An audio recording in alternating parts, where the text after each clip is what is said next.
কথার পরিপ্রেক্ষিতে বলতে হয়, মনে কিছু করবেন না।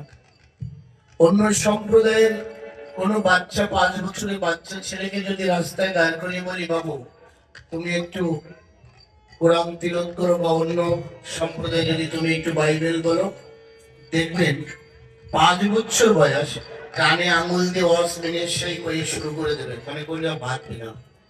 কিন্তু আমার সনাতনী ভাইরা বা আমরা যারা হিন্দু বলে আখ্যায়িত দিই, কোন বিয়ে পাশ ছেলেকে বলবেন যে একটা গীতার শ্লোক বলো বাবা, অক্ষর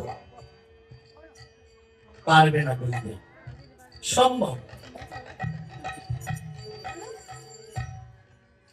আমরা ছোট বাচ্চা জন্ম নিলে আগে বলি স্কুলে যাও, পণ্ডিত হও, বড় হও, চাকরি করবে, টাকা পয়সা ইনকাম করে মা বাবাকে দেবে, তাহলে বিরাট ব্যাপার হবে। হ্যাঁ, আমার ছেলেকে ইঞ্জিনিয়ার বানাবো, ডাক্তার বানাবো, কেউ বলে না যে সাধু হবে বা একজন প্রচারক হবে বা এই সংস্কৃতিকে আঁকড়ে ধরে রাখবে, এমন নেই। কিন্তু আজকে বর্তমান বাংলাদেশে যদি অলিতে গলিতে যেখানে যাবে, একজন করে কি বলে, ওদের বক্তাকে কি বলে, কি যেন বলে, আমি সঠিক, প্রতি গলিতে এক একজন বক্তা পাবেন, কিন্তু আমাদের মধ্যে নেই। আমরা শাস্ত্র পড়ি না। এখানে আজকে ভাগবত সভা দেখেন, অল্প জন লোক, যদি কাগজে ছেপে দিতেন এখানে যে ড্যান্স হবে,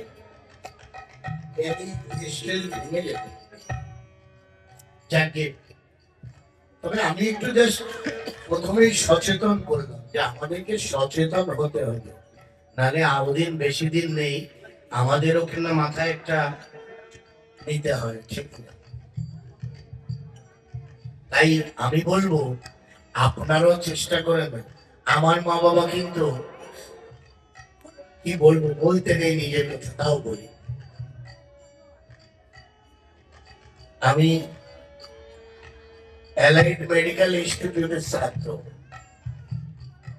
দুটো ডাক্তারি পাশ করেও কিন্তু আমি ওই